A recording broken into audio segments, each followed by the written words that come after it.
Welcome to Humanley, the podcast providing allied health and integrative medicine practitioners with the most up-to-date, evidence-based and clinically relevant information. This podcast is a melting pot of ideas on health and well-being and does not replace the advice of your primary healthcare professional. Here's your host, Daniel Reuters. Hello everybody and welcome to Humanley. My name is Daniel Reuters and today I'm joined by Professor Michael Kimlin. Thank you so much for joining us today, Professor Kimlin. Thanks, Daniel. Thanks for the invitation. It's really wonderful to have you here. I've been excited all week waiting to talk with you. I'll just preface our conversation, which we're going to be focusing around UVB, light, vitamin D and the sun. I just want to preface this conversation by firstly giving our listeners a little bit of background on your experience because you're wonderfully qualified in this area, and I think it's a fantastic opportunity for our listeners to get access to such a highly qualified person like yourself and to hear their perspective on this.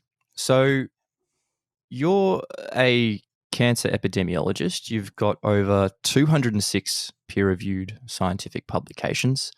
You're currently the adjunct professor at the School of Biomedical Science at QUT, and you've held positions at a range of other universities, including the University of the Sunshine Coast, and you've also done a lot of work with the Cancer Council.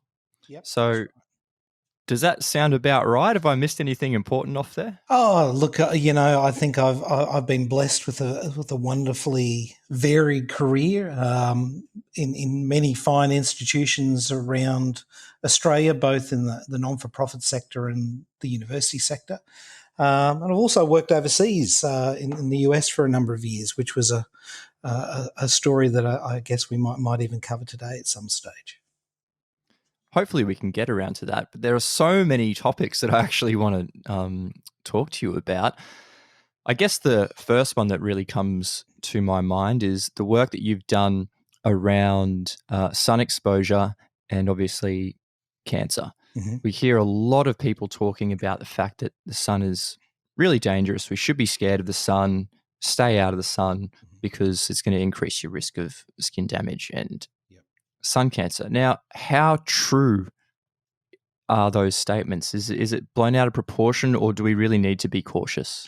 Look, the sun is graded by the World Health Organization as a grade 1 carcinogen, which means the evidence is overwhelming from decades and decades of research and study to show that sunlight, specifically ultraviolet radiation, which is a part of the light that we can't see, but it affects our skin, is actually a carcinogen. So it is a grade 1 carcinogen, and it does cause cancers of the skin and also damage to other soft tissue such as the eyes. So, it is an unrefutable fact that sun does cause skin cancers and eye damage. And when we're talking about the damage that the sun does to our bodies, is that something that would happen in a relatively short amount of time? Is this something that happens over years? How do we evaluate that statement? Well, it's quite a complex disease because most cancers of the skin and most eye damage don't occur in young people. They really do start to appear in people in younger middle-aged to middle-aged people, and it's through an accumulation of dose. So if a person goes to the beach and gets a sunburn, let's hope that doesn't happen anymore, but let's assume that it does, and gets a sunburn, they're not going to develop a cancer of the skin the next day or the next week. But what that has done is imprinted within that particular person. The risk has ratcheted up. It's ramped up compared to someone who hasn't had that sunburn. So when we talk about the risk of cancer in the skin of people due to sunlight exposure, we're really talking about a lifetime accumulation of exposure. Now, that being said, there are some cases that are genetically based. And in particular, there are rare cases of melanoma in very, very young children, which is melanoma is a cancer of the melanocytes, the cells that cause pigment within the skin. And it is the most deadly form of all the skin cancers. Some young children do actually develop melanomas. Very, very rare, but it does happen. And that tends to be genetically driven rather than exposure driven. Yet when we look at melanomas and other skin cancers in patients, particularly here in Australia, signature UV mutations are found within those tumours that really do indicate that sunlight is involved, and also lifetime dose. So generally those people who spend a greater time outdoors tend to have a higher risk of those cancers than others. Okay, so what you're saying is that if you have a very great exposure multiple times across your lifespan and you get badly burnt, your risk increases. That's right, and I think there's a few factors at play there. First of all, yes, it's the higher the cumulative dose, the higher the risk over a lifetime. But also it's the type and style of exposure. If we compare someone who, let's say, works outdoors, who's chronically exposed to sunlight, compared with someone who work indoors who might only be exposed to sunlight on the weekends, they have a very different lifetime exposure profile, but it also gives rise to risk of different subtypes of skin cancer. But generally speaking, and the good rule of thumb is, the higher the lifetime exposure, the greater the risk of skin cancers. So that begs the question then, how do we get the Australian population to get a sensible dose of UVB light? And what is that sensible dose?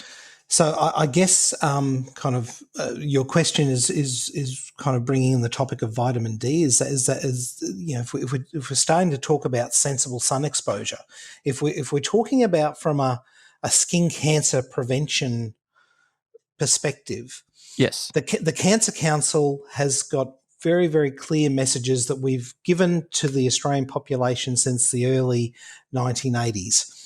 The protect your skin in 5 ways, the Slip Slop Slap campaign. All of these have been extraordinarily successful in raising not only people's use of and implementation of sun protections such as hats and sunscreens and protective clothing and shade where possible. But importantly, our Australian population is the most educated in the world with understanding the risks of skin cancer to themselves. So we've done a terrific job. So the message around sensible sun exposure, I guess, revolves around, we live in a beautiful part of the world with a beautiful climate, and an outdoor lifestyle is part of what makes Australians and uniquely Australians. I think what we have done really well is promote the fact that our sun is harsh and that the sun exposure over time causes skin cancer. And when people do go outdoors, generally speaking, people are aware of the risks and they do take protection measures when they can. Obviously, this is not blanket across the population, but I think in general, Australians need to be applauded with their wonderful approach to sun safety and the way that they implement it on a regular basis. So it's been a very successful public health campaign.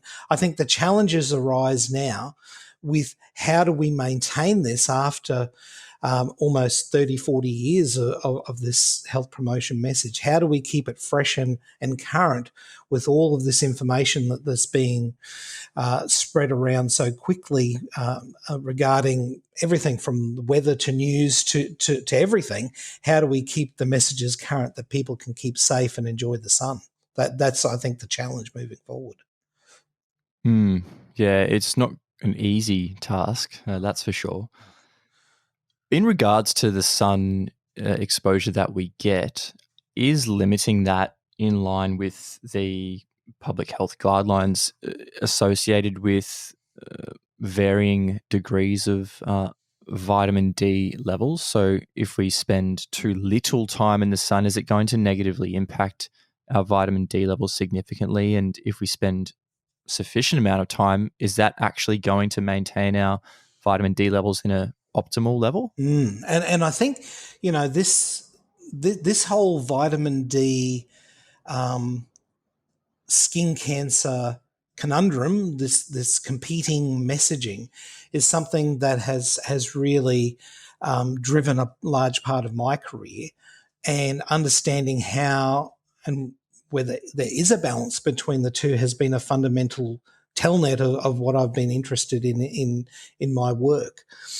So, stepping back, in the 80s and 90s, the message was all about sun protection. Vitamin D, although it had been known for many, many years, and in fact, vitamin D first came to prominence, and sun exposure first came to prominence during the Industrial Revolution in the UK, where there were many, many children that were developing rickets, and rickets is a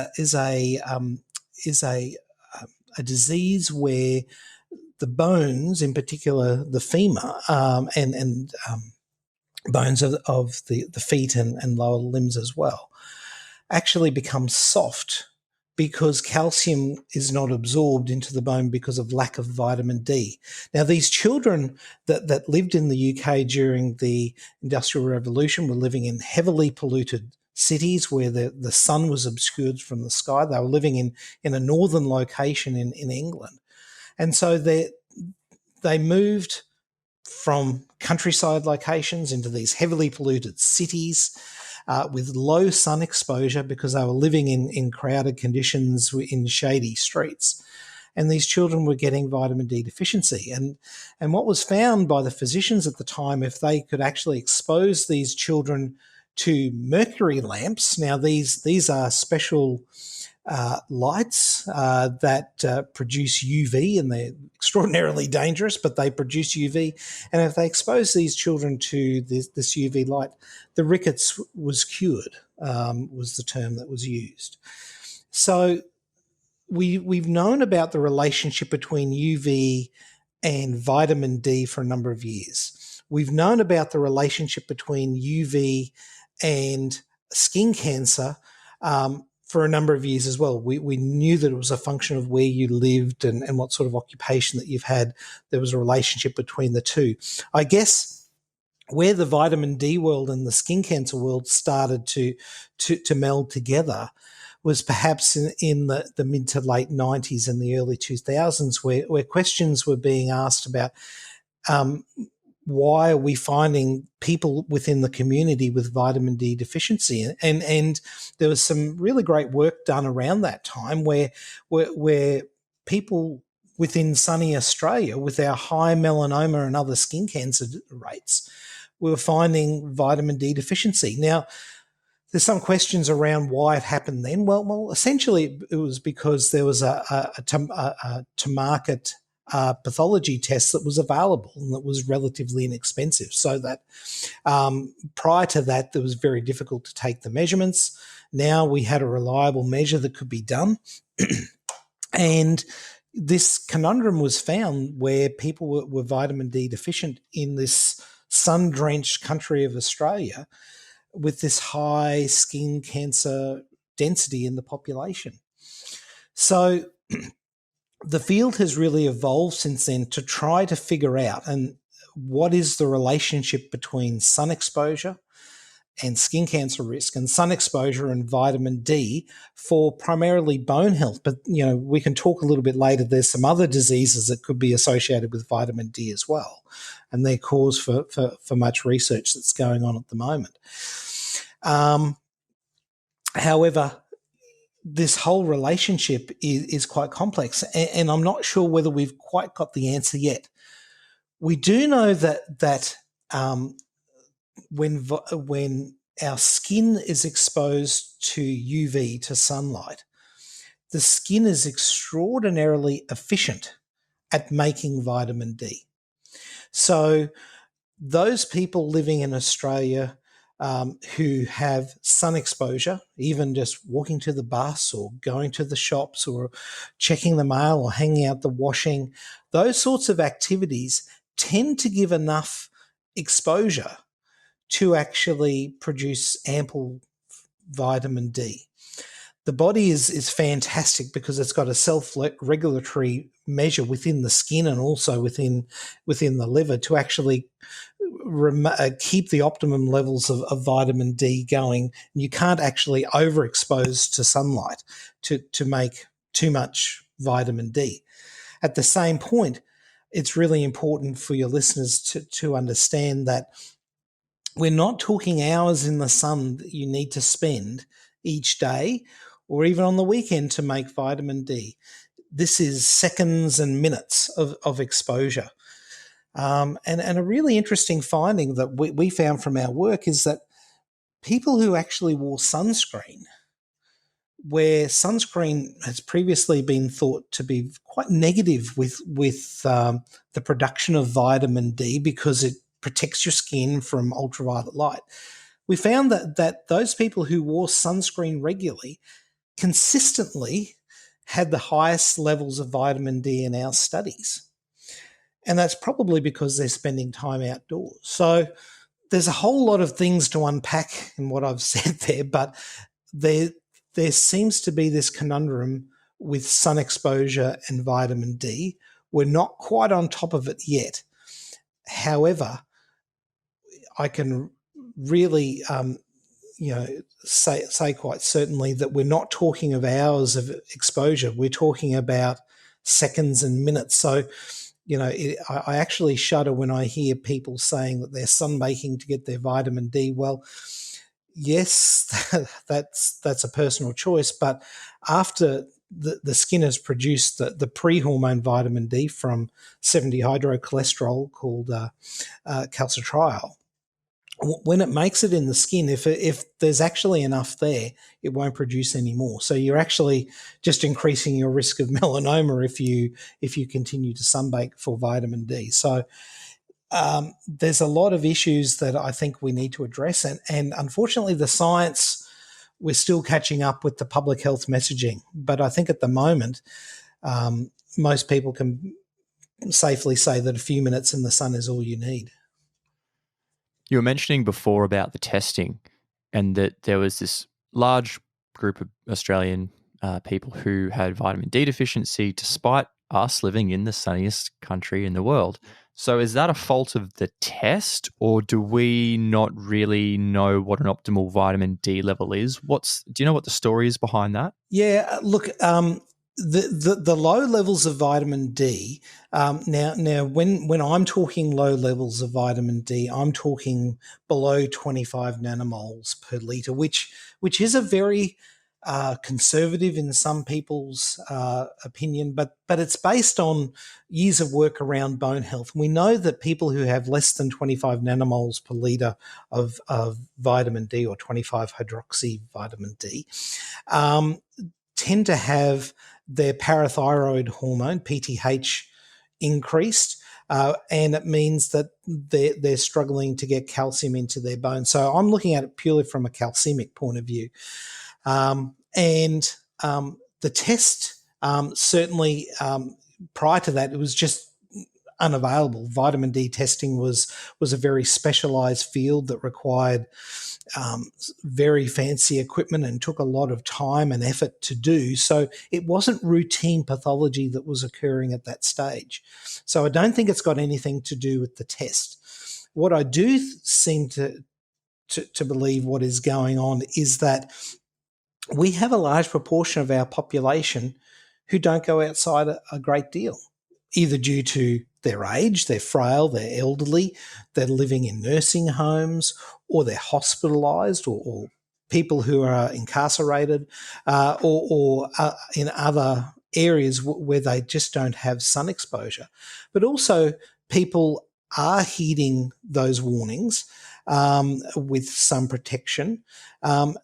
But I don't think that's actually causing this low vitamin D. The low vitamin, because of the sunscreen effect that we saw, where people who wore sunscreen had the highest levels of D. I think it's got to do with behaviour, where people are actually spending more time indoors, causing us to have these vitamin D deficiencies. So we have more people spending more time inside, which is probably happening for most people in Australia this year at least. If they take a vitamin D supplement, this is probably going to sound like a really silly question, but will that then take the place of the sun? Is it just vitamin D that we need to be looking at when it comes to sun exposure, or are there other reasons why we need to be in the sun? So just getting to there's a two-part answer to that question, and I'll go straight to the question of, does the body discriminate between oral vitamin D that you can get in over-the-counter supplements and sun-derived vitamin D? The answer is no. The body recognizes it exactly the same way. The only difference is that when you ingest vitamin D orally, the feedback pathway for overproduction that occurs in the skin is not present. So there's other pathways within the body that are engaged if high doses are received. But within the bloodstream, the difference between oral vitamin D and sun-derived vitamin D is indistinguishable. It's the same biochemical compound. So there's absolutely no difference. As far as the second part to your question, thinking about, is there other effects within sunlight beyond vitamin D? Well, that's the million-dollar question, and we're not sure. I think that there's intriguing research that's happening in the multiple sclerosis space, and that is, for many, many years, there has been known to be a relationship between the location of residence, that is, people who live in less sunny environments, are typically at much greater, I'm talking much, much greater, by order of a couple of times greater at risk of developing MS than those living in more sunnier climates. And this happens in both the northern and southern hemisphere, this trend of living in less sunny climates, the higher the risk for MS. So there has been some vitamin D trials occurring in that space, looking at whether vitamin D supplements can actually help with MS demyelination events. And there certainly does seem to be some evidence around that. However, it doesn't seem to be, vitamin D doesn't seem to be involved in protection for the initial diagnosis of MS. So there might be other factors at play. Now, that doesn't mean that the vitamin D isn't involved in MS and its progression and so on. There's certainly a whole body of research around that, and there are some really good work that's being conducted here in Australia on that topic, and that's a topic for another conversation. But certainly there are researchers in that MS vitamin D space suggesting that, hey, look, there possibly is something else within the sunlight spectrum that could be causing this. And this is what we don't know, because when we go out in the sun, we're exposed to polychromatic light, many wavelengths, from the short wavelength ultraviolet, which sits against the visible part of the spectrum that our eyes see. And then we have the infrared part of the spectrum, which extends into much longer wavelengths. Now, all of these wavelengths of light actually penetrate our skin, and our melatonin and our diurnal rhythm is certainly dictated by the visible part of the spectrum and receptors in the back of the eye that detects visible light, and melatonin production is certainly related to sunlight exposure. So when we're talking about the health effects of sunlight and human disease, we can certainly pull apart the fact that ultraviolet radiation is 100% known to be a grade 1 carcinogen for skin cancer. We also 100% know that vitamin D is produced exclusively by the UVB part of the UV spectrum, which is a very short wavelength. But then all of these other effects that we're just starting to understand now could have other parts of the spectrum involved. And I guess this is perhaps a caution in pulling out a particular part of the spectrum, when the reality is, when you and I go out and walk to the shops, we're exposed to many wavelengths of light, not just one. So it could mean in the future that some of these results may be collinear, and it could be teased out that there could be other effects of other parts of the solar spectrum that we're just not quite aware of yet. It's interesting that you bring that point up, actually, because in my clinic for many years, I was using low-level laser therapy, and that uses wavelengths in the near-infrared spectrum. So 904 nanometers would be a common wavelength. We'd use 610 nanometers. There's a lot of evidence out there to show beneficial effects depending on the wavelength of light being used. So it makes me wonder if those wavelengths are something that we're being exposed to from the sun when we're outside. Is that then having a beneficial effect on our body, and we just haven't, as you said, identified that yet? Yeah, and I think that's what makes the field of photochemistry and photobiology so interesting, and how it can relate back to human health. We certainly have evolved to be creatures that live in an environment that has exposure to the sun. We were certainly never expected to live much beyond 30. So the risk of skin cancers and so on perhaps weren't as a higher evolutionary priority as other effects that sunlight might give.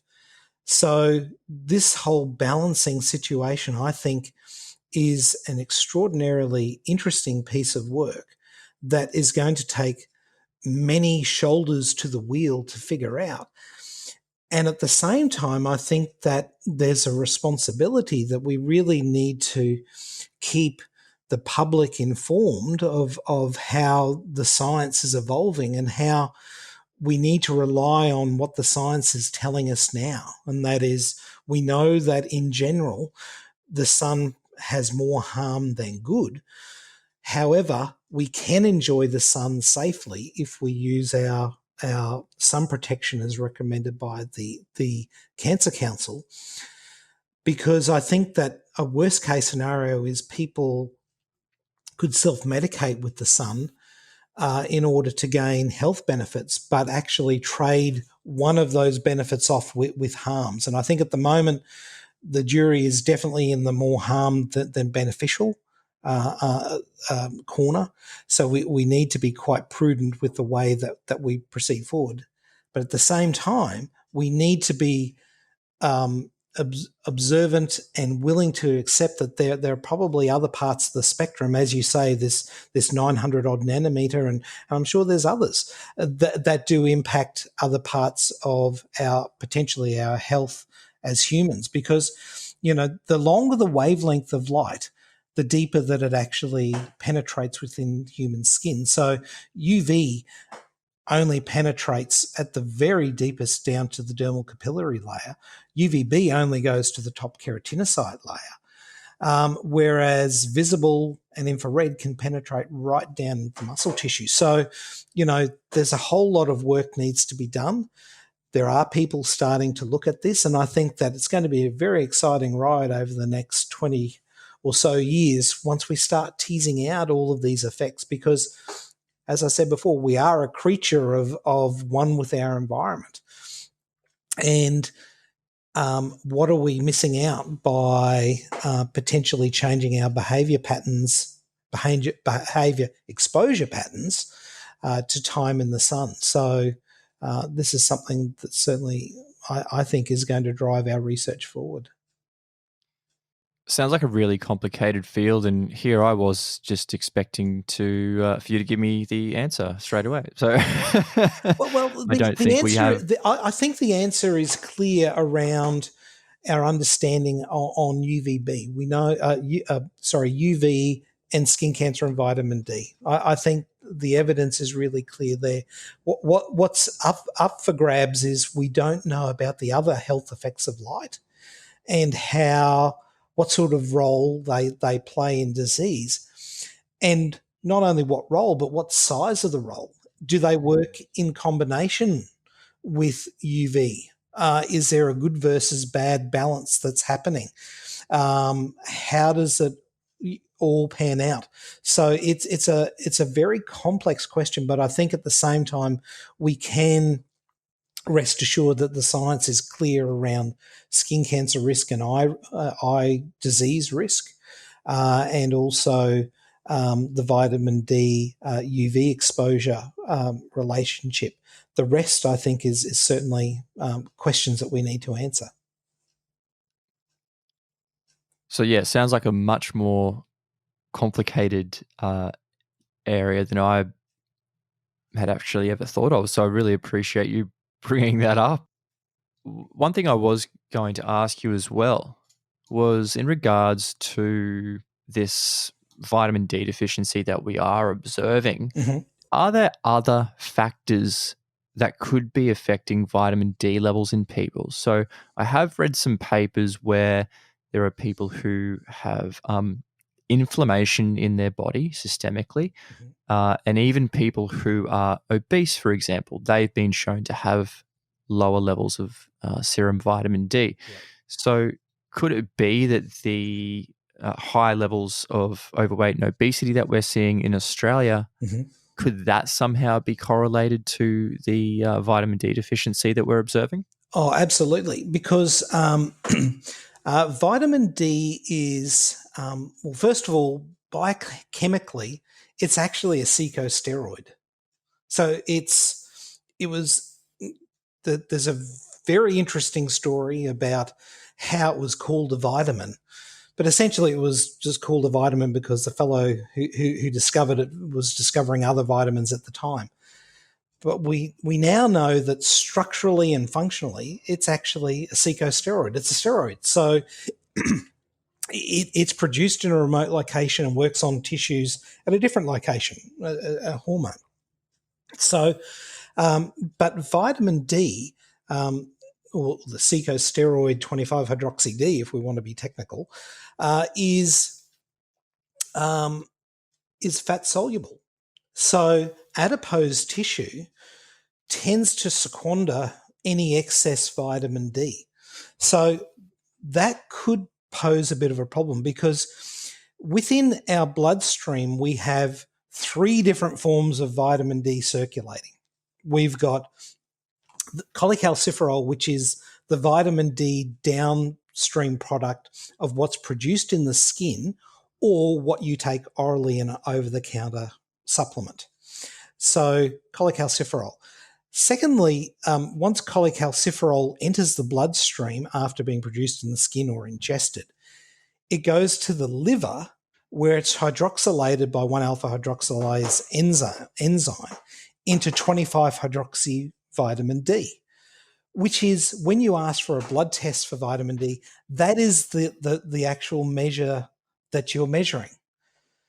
Now, that is not the hormonal form of vitamin D because that 25-hydroxy D, after it gets hydroxylated in the liver, it then goes back into the bloodstream and goes to the kidneys where it is produced, it's converted into 1,25-dihydroxy vitamin D, which is the active hormonal version. So adipose tissue, fat tissue, can actually retain both the inactive and the active forms of vitamin D.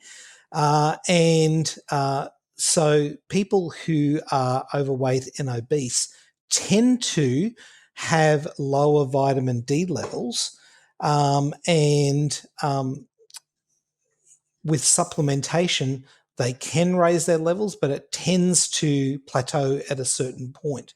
So overweight and obesity is certainly an area of exploration. I know in North America there's a lot of research looking at that relationship between adipose tissue, overweight, obesity, and vitamin D for bone health. And I think the question is certainly a valid one.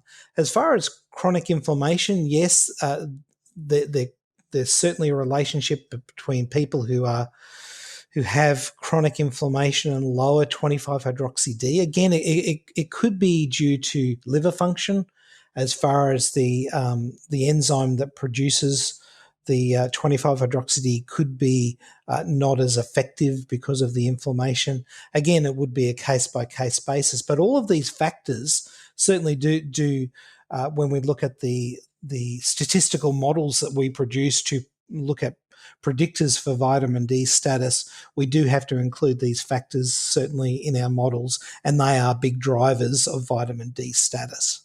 Absolutely. Thank you very much. I think you've answered that question really well. There's a couple of other questions that I want to see if we can get through before we come to the end today. It's gone by so quickly. Yep.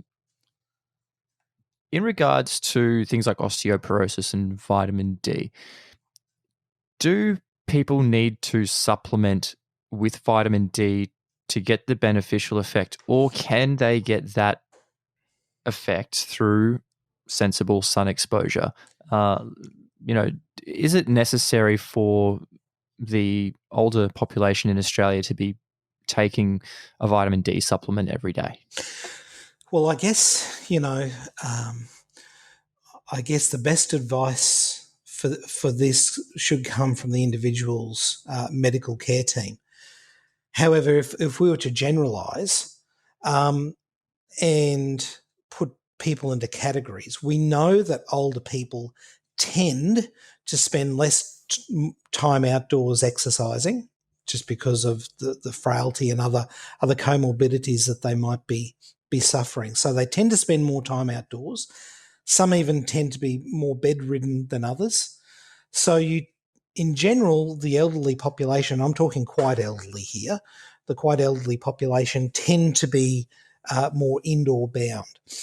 The older population who are active, that's a different story that we can cover a little bit later on.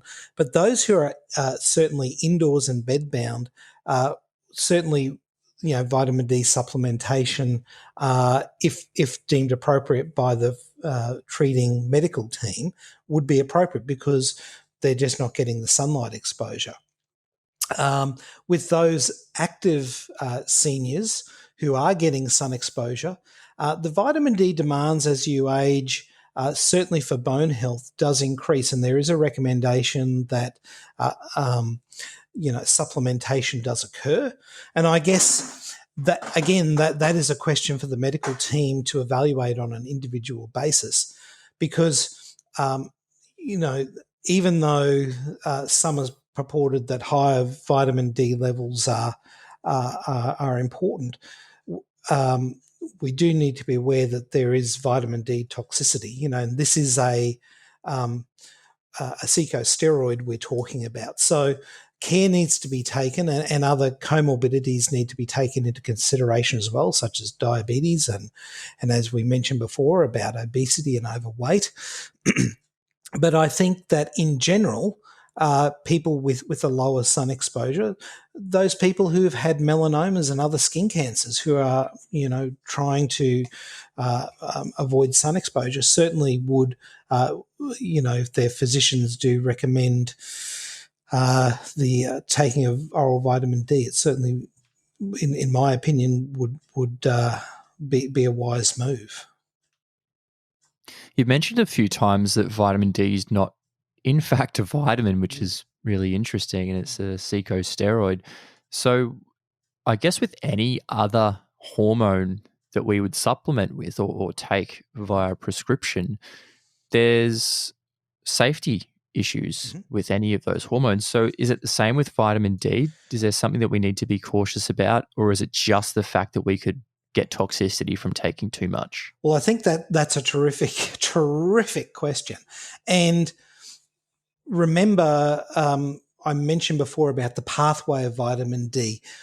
Over-the-counter supplements are a pre-hormone. It's a pro-hormone. So it's not actually in a hormonal active form. So it doesn't come under that particular set of legislation and guidelines. Whereas, if you were to prescribe someone testosterone, obviously there's a whole set of procedures that need to be followed, and safety and efficacy and so on that needs to be followed with that, because you're administering a hormone. But I think, that being said, I think the do no harm approach is why I keep recommending that anyone who's thinking about getting on vitamin D supplements, who's talking about getting on vitamin D supplements, should actually talk to their medical care team, because, we are dealing with downstream a corticosteroid, and what effect it might have on your overall health profile, I think, is a really important conversation that needs to be had on an individual basis, because each person is different. Each person's requirements are different. And as I mentioned before, the other comorbidities can actually seriously impact the importance of it. And, thinking, quite laterally, those with chronic kidney disease, those with liver disease, all of these factors, I think, really do need to be taken into account. And a conversation should be had with medical professionals, making sure that when you take your vitamin D, it's done in a safe and effective dose. And generally, the cases of toxicity are very, very rare. And indeed, there has been very few cases of it. But I think this is an important case of more is not necessarily better, because the body has got a wonderful mechanism to actually degrade excessive vitamin D within the body, both the hormonal form and also the pre-hormonal form, and also the form that's produced in the skin. So there's a lot of safety mechanisms there. However, for those people with other comorbidities, those safety mechanisms may be compromised due to the other disease state. So I think conversations need to be had just to make sure that everything's safe and efficient in moving forward. Yeah, it's a fantastic point that you bring up. I think a lot of people never consider the potential of risk when they go down to their local pharmacy and pick up one of these bottles and they just start taking it. I think what you've raised there, for people to actually consult with their doctor or their primary healthcare practitioner around whether or not it's suitable for their individual circumstances, is really important. So we can't have that blanket statement, can we, that everyone needs to be taking vitamin D. And I think that's where, my job, looking at population health and the epidemiology of it, balancing that out with the individual need. Because on a population level, yes, there's about a third of the Australian population is vitamin D deficient, and they probably could do with taking a vitamin D supplement. But on an individual level, we need to make sure that they do no harm. So, because it's such a potent anti-inflammatory, because it's such a potent, calcium metabolizer within the body, it just makes common sense to, as you say, chat to your team, whether that be your GP, your primary care provider, your allied health team, whatever medical team you have around you, to provide you that support and guidance to ensure, the correct path is given, because you don't want to become hypercalcemic and as a result of excessive vitamin D. One thing I have noticed is that there are so many different vitamin D products out in the market. There's literally hundreds available in Australia. I'm not sure if are there any that are better than others? Is there anything that we should look at in particular for a good vitamin D supplement if we have to take it? Look, to my understanding, they have to reach a certain level of government approval to be allowed to be sold in Australian pharmacies. So the level from my perspective, as long as they have the stamp of approval from the government, which most can check on the bottle for that, everything is fine. So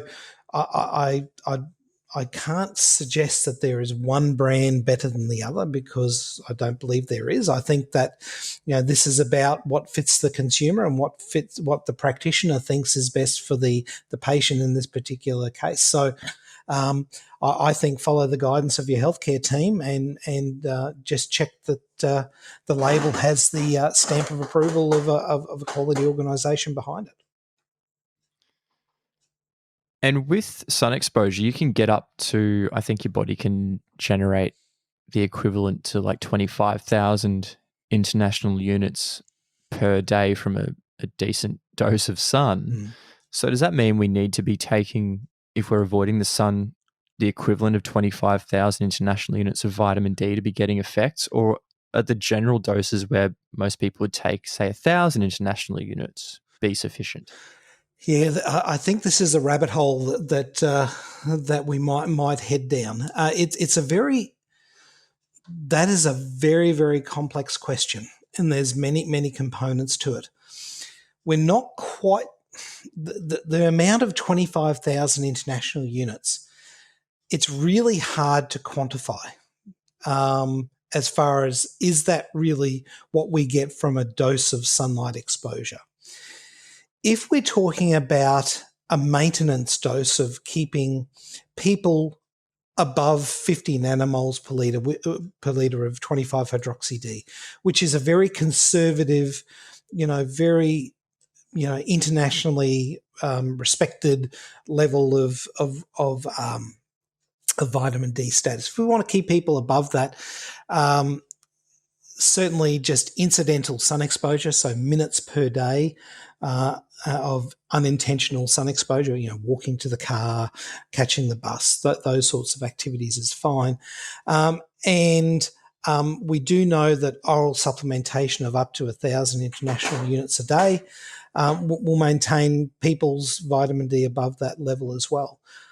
I think the question is, when people are vitamin D deficient, what is the most, and that is below 25 nanomoles per litre, or even if some clinicians want to say below 50 nanomoles per litre, what is the most efficient way to get these people up to that level?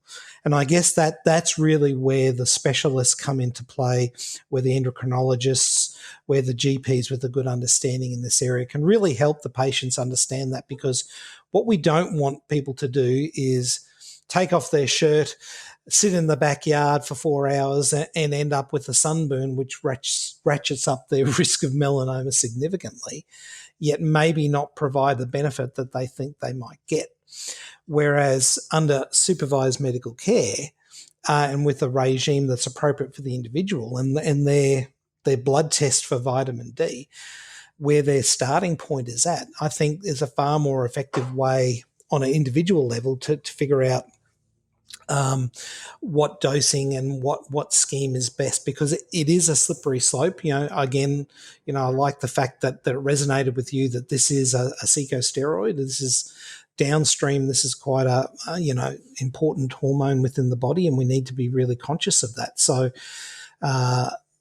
thinking about this, I think this is definitely a question best left for the professionals on a one-by-one basis with the patient. Absolutely. And I know we can't give out individualized advice, and that's definitely not what we're doing in this circumstance. So, that's right. We need to make that clear for people. Yeah, absolutely. And I think it comes back to, how do we empower people to have these conversations? And I think it comes down to, knowing what their individual's vitamin D level is, asking their medical team about what target range they need to be looking at, and then thirdly, asking questions around how the other illnesses and diseases that I currently have or don't have, how does that impact where I need to be and how I need to get there, and what's their recommendation on doing that? So I think, having that information will really give patients and also other people within the medical space, confidence in moving forward. It's a really good point. You also mentioned the cutoff point for deficiency is about 50 nanomoles per litre. Are there any cutoff points towards the higher end? So where would we see toxicity start to begin? Yeah, well, we're certainly talking, well into the couple of hundreds where you'll find toxicity starting to kick in, and that tends to happen only through oral supplementation, and that is because the body's breakdown mechanism to actually degrade vitamin D or 25-hydroxy-D is diminished when bolus doses are given at that sort of level. But as I said, these cases are extraordinarily rare, but certainly those individuals at the higher end of the range within the couple of hundreds, and indeed in my research, the highest level I've ever seen is about 180, 185 nanomoles per litre. Whereas the average, the eyeball average for people in Brisbane is around about 50 to 75, and in places like Sydney and Canberra, it's about the same, 50 to 75, but in Hobart a little bit lower. But these really high values are extraordinarily rare, but they are very serious when they occur because, as I said, hypercalcemia can occur, and turning a patient into a statue from the inside out is not really wise. So these super high vitamin D levels are very rare, but when they do occur, they're very serious. Is there any ground in the middle from the lower cutoff point of 50 nanomoles to the toxicity level? If you're trying to work out, say, an optimal level of vitamin D from the epidemiological studies, is there like the lowest reduction in osteoporosis or cancer or depression or something like that at a specific range of vitamin D, or is that still an unknown? Certainly that is a moving target at the moment, but it seems to be anything above 50 nanomoles is really where you want to be for most health benefits. Anything hugely above that, so if you're well into over 100 nanomoles per litre, there tends to be no additional benefit. So it's not definitive at the moment, kind of like our understanding of what other factors within sunlight are important for our health. This whole optimum range is quite unknown. Now, I do need to say with all of this, we're talking about the optimum range of the pre-hormone 25-hydroxy-D. It's not the actual hormonal form that we're measuring. So this 50 nanomoles per litre is still not biologically active. We need to think of it like a reservoir, like a dam. That's how much of vitamin D we're holding in our dam at the moment within our circulatory system. And what effect does that potential energy, if we can think of it as a dam or a reservoir, what does that potential energy, if we can think of it that way, what does that do to our health? Is it a linear relationship? Probably not. And the other fundamental question is, should we be measuring the hormonal form of vitamin D? Now, the hormonal form of vitamin D, we do have an assay that we can measure it quickly and effectively. It's very expensive, but what does it tell us? Because it's a very short half-life. So the half-life describes how long it takes for half of the molecule to disappear in the body. And it's anywhere from 4 to 6 hours for 1,25-hydroxy-D, the hormonal form of vitamin D. So it's a very short measured, short half-life molecule, yet 25-hydroxy-D, it's about 2 to 4 weeks of half-life in our circuitry system. So it's a little bit more stable in that terms. But I mentioned before that the hormonal form of vitamin D is produced in our kidneys, which is true, and that's a very classical model. But what we have found, and I think this is a really interesting point, is that in most tissues in the body, and including cancer cells, we have found and discovered, not me, but the royal we, the scientific community, have found vitamin D receptors on those particular cells. And these receptors are nuclear receptors, which actually take 25-hydroxy-D, that stuff that we measure, the stuff that we get our report back, 50 nanomoles per litre, it takes that 25-hydroxy-D into the cell, and it can make the active hormonal form within that cell, independently of the kidneys. So we can actually get this system working within a cell to make an action hormonally at that cell, which has been known for a number of years. And we're slowly getting our understanding of what that means. So although we're not measuring the hormonal form of vitamin D, and we're not sure what an optimal range is, what impact does that have, that 25-hydroxy-D level? What impact does that have on a cellular level where it might be important, for example, in prostate cancer cells, in breast cancer cells?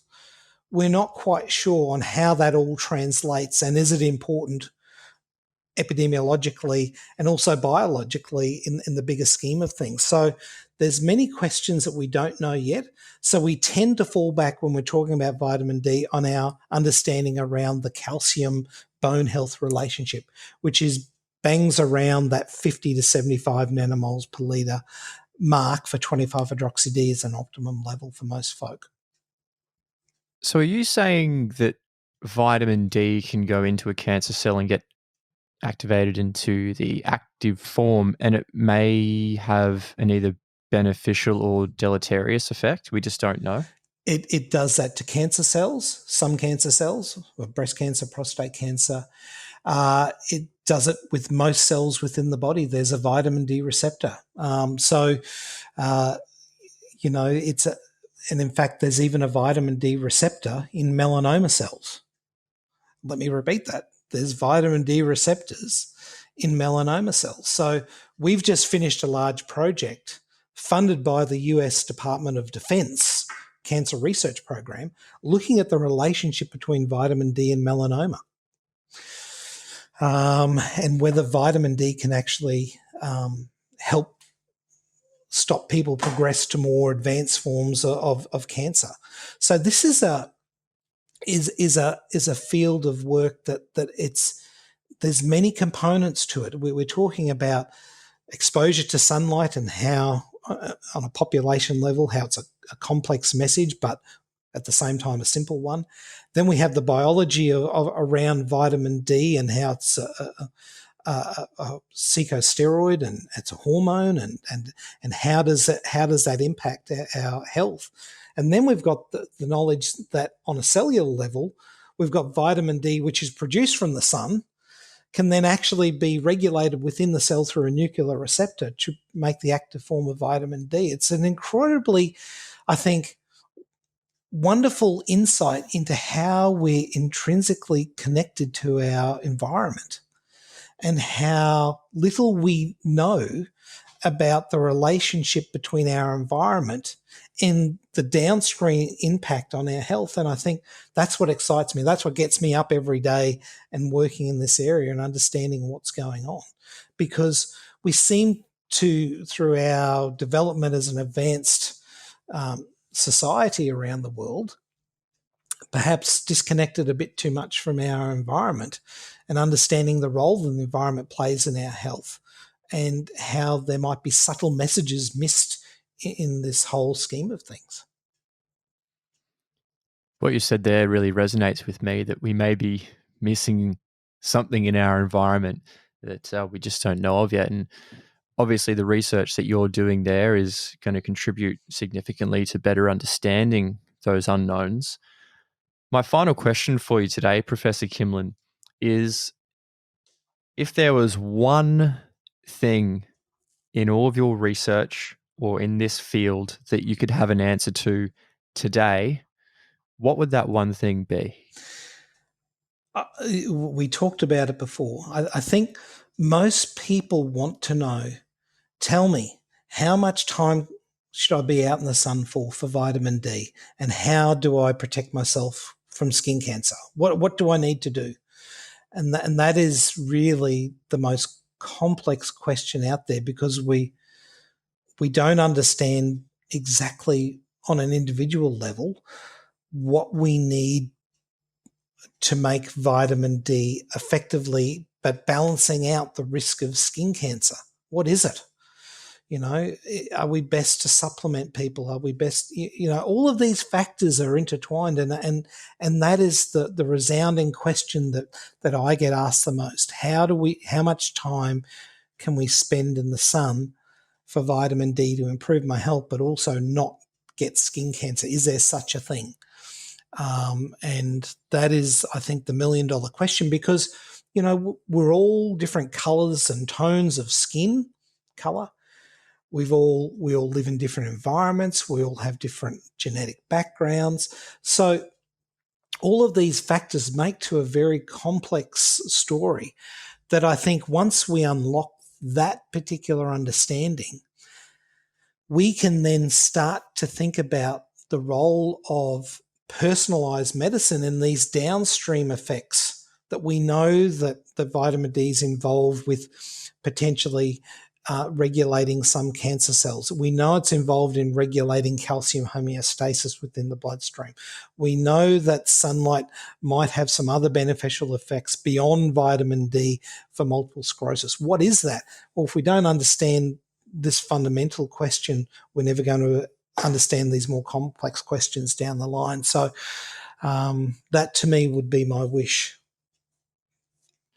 I really hope that we can find an answer, because that would help so many people, not only in Australia but around the world, once we find out what that optimal safe dose is. That's right. Is there such a thing, or is it just a myth? Are we chasing a unicorn, so to speak? I don't know. Yeah, well, it'd be really interesting to see what your research uncovers over the coming years. Just in the final minutes of the podcast today, Professor Kimlin, is there anything you would like to leave the listeners with? Any particular message that you think might be of benefit to them? Look, I think, without sounding like a broken record, I think that it's really important to trust the science that's there now. We know that the sun is the main risk factor for melanoma and other skin cancers and sun-related eye disorders. So we need to really not change the messaging on that when we're talking about the possible beneficial effects of vitamin D, which we're still trying to unpack those beneficial effects. I think that we can rest assured that sensible sun safety using the Cancer Council recommendations on protecting your skin in 5 ways is actually okay, because those people who do that, use sunscreen, tend to have high vitamin D levels. So you're getting a win-win benefit. I think that, until we know more about this complex field, we just need to rely on what we know now. And strap in for the ride, because I think it's going to be an interesting next 10 or so years when we start finding out these relationships that are far more complex. Professor Kimlin, thank you so much for coming on today. I really appreciate your time. I know that someone in your position has obviously got a lot going on, and it really means a lot to me. And I'm sure the listeners are also very appreciative of you taking this time and providing your knowledge and expertise, or sharing your knowledge and expertise with everybody. So I would like to say thank you very much. Well, thank you, Daniel. I appreciate the chance to have a chat. It's been wonderful. Professor, before you go, if there are any health professionals that are listening to this today and they would like to find out more about the research that you're doing or may want to get in contact with you, what's the best way to do that? Would it be via LinkedIn or Yeah, through the university website? yep. Via LinkedIn is great, or you can Google search my name and all my email addresses will pop up there. But all of those methods are great, and I'm more than happy to chat to people if they need more information. That's not a problem. Thank you so much, Professor Kimlin. Good luck with all of your research. And I'm really interested to see what some of the results are with the trials that you're currently conducting are as they're published in the coming months and years. So I'll definitely stay in contact with you and be very interested to see your results. Yeah, thanks, Daniel. Sounds great.